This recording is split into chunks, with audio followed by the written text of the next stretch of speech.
Out of the night that covers me, black as the pit from pole to pole, I thank whatever gods may be for my unconquerable soul. In the fell clutch of circumstance, I have not winced nor cried aloud. Under the bludgeonings of chance, my head is bloody but unbowed. Beyond this place of wrath and tears looms but the horror of the shade, and yet the menace of the years finds and shall find me unafraid. It matters not how strait the gate, how charged with punishments the scroll. I am the master of my fate. I am the captain of my soul.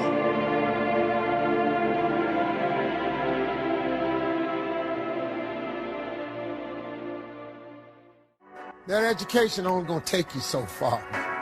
I know a lot of people got degrees, man, they ain't even using it. It's your gift. But the only way for you to soar is you got to jump. You got to take that gift that's packed away on your back. You got to jump off that cliff and pull that cord. That gift opens up and provides the soar. Remember, everybody, to get the most out your life, you got to focus on your gift and not your passion. Too many people focus on their passion and they ignore their gift. Your gift is this. It is the thing that you do the absolute best with the least amount of effort. That's what God gave you. Go do that. We all ask why we should work this hard. Why take that many classes? Why go to school that many years? You know, why take the notes? Why read the book? Your better future is a dream for yourself and for your family. Where do you want to go? What do you want to do? What do you want to be? What do you want to see? You've got to dream dreams. There's a Bible phrase that says, without dreams and visions, people perish. Why work that hard? Why put yourself through the push-ups and the disciplines? Why? Good question, why? Don't lose your dreams. Do some dreaming. That's long-range goals. You've got to have those. So that's number one. Here's the second part of goals, short range. Short-range goals. That's your goals for tomorrow, this week, this month, this year, the immediate future. We call these confidence builders. Best answer to why, I think, is the second question. Why not? Because if you set up something short-range, go for it. Get it. Latch onto it. Work hard. Accomplish it. That starts building your strong feelings to go for your dream. Why not see what you can make of yourself? Why not see how far you can go, how much you can see, how much you can earn, how much you can share? Why not? Right. What a way to live safe and secure. Don't ask for security. Ask for adventure. Why not see how many books you can read, how many classes you can take, how many skills you can develop? Better to live 30 years full of adventure than 100 years safe in the corner. Why not see how valuable you can become to the marketplace, and to your friends, and to your family? You can have more than you've got because you can become more than you are. And of course, the other side of the coin reads, unless you change how you are, you'll always have what you got. Why not see what you can make of yourself? Why not see how far you can go, how much you can see? Income does not far exceed personal development. How much you can earn, how much you can share. Why not? You can actually increase your productivity by 50% by simply starting and completing your most important task first thing every day. So if you can do those three things, start with a list, organize the list by priority, and then start on and complete your most important task, you can double and triple your productivity. Most people never pick up the phone and call. Most people never ask. And that's what separates sometimes the people that do things from the people that just dream about them.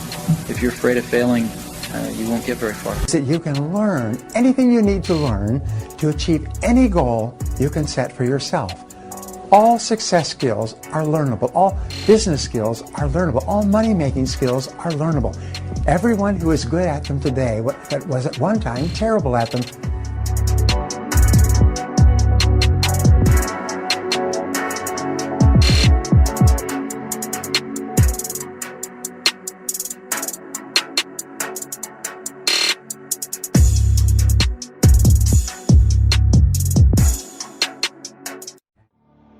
Self-esteem is the disposition to experience oneself as competent to cope with the basic challenges of life and as worthy of happiness.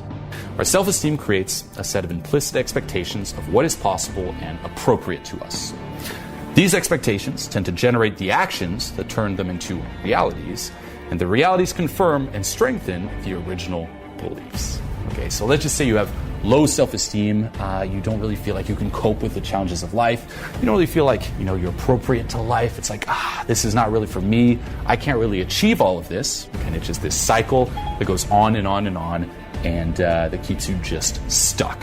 And this is why it's so important to work on it and raise your self-esteem. Okay, and you can do so by focusing on actions or practices. Okay, basically something you do over and over again, a way of being, and this here will affect your self-esteem. So the first one is the practice of living consciously. Okay, basically having a mind that is active versus passive, that seeks awareness versus simply not bothering, that is responsible toward reality versus that escapes or evades reality.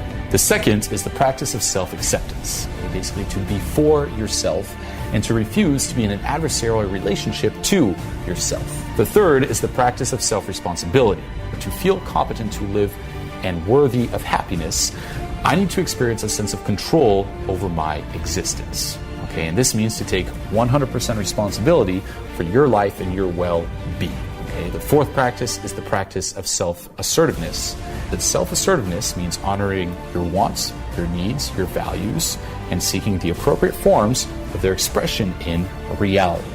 Okay, and this is a practice. Okay, it's the willingness to stand up for yourself, to be who you are openly, to treat yourself with respect in all human encounter. The fifth practice is the practice of living purposefully.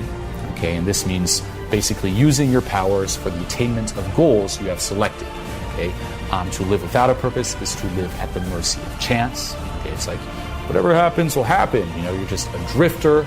No, okay, you should be proactive, not reactive. If you don't do something, nothing will happen.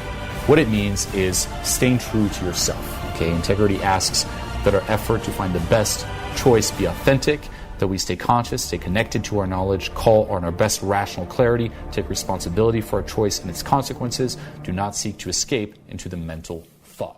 What are we all seeking? Okay.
you to imagine you're standing on a cliff. You're standing literally on the edge. All you have to do is take one little step until you're moving yourself into the unknown. And the problem is that unknown is beyond our control, beyond our comfort zone, if you will, and we fear that. We try to avoid that. We want to stay here with our 2 little feet on the ground where it's known, right? I'm standing here and I know nothing's gonna happen, but the moment I move my feet just one step ahead, I'm in the unknown. I'm flying uncontrollably. I don't know what's gonna happen. Fear will always fucking be here. And to be honest, we always have a fucking base level fear. As human beings, we are born in fear. If you're sitting here, it's like, I'm not afraid, you're shitting yourself, okay? You're fucking lying. Everybody here is afraid. And quite frankly, the more successful you get, the more and the higher levels of fear you will experience.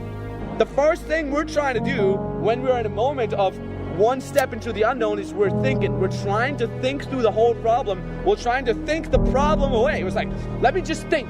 Let me just think. And even when you stand on a cliff, before you jump, you're like, let me just think this through. Let me just think this through. But there's one thing you gotta be aware of. Thinking is not gonna get you down. Fear will never fucking go away. It will always be a part of everything. The basic gist, however, is it's about how you deal with that fear. It's not how you eliminate the fear. It's how you fucking deal with that fear. Right? Moments like these are not moments of thinking, they're moments of doing. Your brain's not fucking gonna help you. No, it helps you in a lot of situations in your life, but not when it is about doing that one step. The only 2 things that are gonna help you in situations like this is your left foot and your right foot. Those are your only 2 friends. And I always say that I move my feet faster than my brain can think. The way I interpret fear, that's what keeps me going. I don't say that's bad for me. I don't say, oh, a situation where I'm afraid is bad for me. No, I think that's good. In fact, I deliberately put myself into situations where I'm exposed to fear, where I'm exposed to potential fuck-ups, right? When I get in the situation and somebody would tell me, dude, there's a 90% chance you're gonna fuck it up, I'm like, bring it on, man, because it's a win-win situation. I either win, I either overcome that obstacle, or I get fucking stomped into the ground, but survive. But fucking survive. Bill Gates is not confident in making money because he made a lot of money. No, those motherfuckers are fucking confident because they lost. And they lost, and they lost, and they lost, and they lost, where everybody would have given up. Those motherfuckers went back up like, well, guess I gotta fucking do it again. Stop thinking and move your feet into the unknown. Fly down, survive, and tell yourself you survived. Even if you land on your ass, you're most probably gonna survive, and you're never gonna regret it. Just do it. What is a king in my mind? And these are just expressions. A king is a man who just outclasses other guys. Most other guys are just kind of trying to get through the day. They're trying to just amuse themselves with little random diversions to get the day done. A guy who's a king is on his purpose. He knows what he wants out of life. He knows what vibe he wants around him. He has a good sense of personal boundaries. He knows what he's doing here. It's a cut above. You're somebody who likes what he does for a living, and if you don't, you're taking steps towards getting to a point where you do. You're fun, you're happy, you smile, you enjoy the little things. You can stop and smell the fucking roses. You're not all stressed. It's really about the ecosystem that you build around yourself. You gotta build it, and it's not gonna build itself. These things do not build themselves. For me, life is about, again, like I said, building yourself up. And what it really comes down to in the end, you want to know what it actually is? Honestly, contribution, isn't it? Part of this journey is when you see an opportunity, take fucking action. You align your full self towards the goal. You want to be what's called promotion-oriented and think of what can go right, not prevention-oriented. Because people think that they want to move up, but only part of them wants to move up. The other part of them wants to stay stagnant, so you got to think about that. You can tell the size of a man by the size of his problems. Got a small man, his problems are very self-directed, very self-focused. People that are in pain, they can't think about contribution. So you want to think of that as like coping versus thriving. Coping, thriving. You're in protection or you're in progression. You know? And so you'll see guys where like, you know, when they're thinking, their entire thought process is on themselves. Why is that though? It's because they're in protection. It's because they are coping. They're coping through life in pain. They're in scarcity. So you want to think of yourself as an entity that has direction, good emotions, good people around you. What does that mean? There's a few different things. One is, you've got to know who you are. Like, who am I as a person? What am I doing here? Like, that'd be the number one question to ask. What the fuck are you doing here? You know what I'm saying? Not to fuck with your brains, but you know what I'm saying? Like, what are you doing here? You know, it's like, dude, you're lacking that true north, right? So what is your true north?